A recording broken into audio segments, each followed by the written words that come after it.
Hello guys, আজকে আমরা একটা আইসক্রিম টাইপের ফ্রোজেন ডিজার্ট বানাবো। আইসক্রিম টাইপের ডিজার্ট বানাবো, তার জন্য আমি নিয়ে নিচ্ছি একটা মিল্ক মিস্টের আর এক প্যাকেট দুধ আর ম্যাঙ্গো। এই ম্যাঙ্গো দুটোকে দিয়ে আজকে শুরু হবে। এই সিজনের প্রথম ম্যাঙ্গো, জানি না ম্যাঙ্গোটাকে মনে হয় তোতাপুরি ম্যাঙ্গো বলে। তো ডিজার্টটা বানাচ্ছি, আপনার সাথে থাকুন, দেখবেন।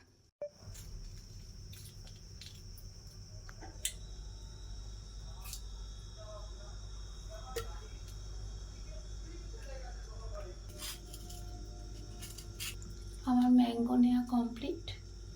ওটা গার্নিশের জন্য হচ্ছে ম্যাঙ্গো, বাদ বাকি আরও সব দিতে হবে এর মধ্যে, পরপর দেখতে থাকুন। হালকা সুগার ফ্রি চিনি দেওয়া হচ্ছে, হালকা, অল্প, বেশি না, যেহেতু আমি দেখলাম এটা আমাদের তোতাপুরি আম, তো একটু হালকা স্লাইড টক আছে বলে চিনিটা একটু দিতে হলো। হোমমেড কাঠ এটা আমাদের, এটা ঠিক আছে অনেকটা।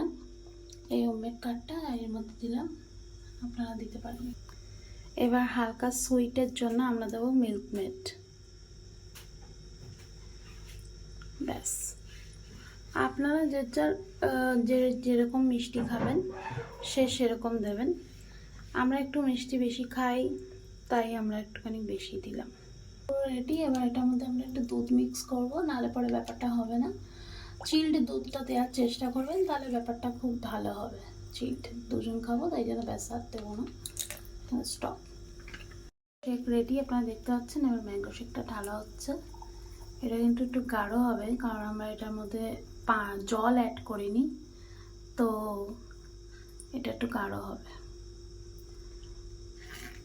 আর এটাকে গার্নিশ করার জন্য এটার উপরে আমরা একটুখানি ম্যাঙ্গো স্লাইস যে টুকরোগুলো আছে ওগুলো দিয়ে দেবো। আমাদের ম্যাঙ্গো ড্রিঙ্কস রেডি।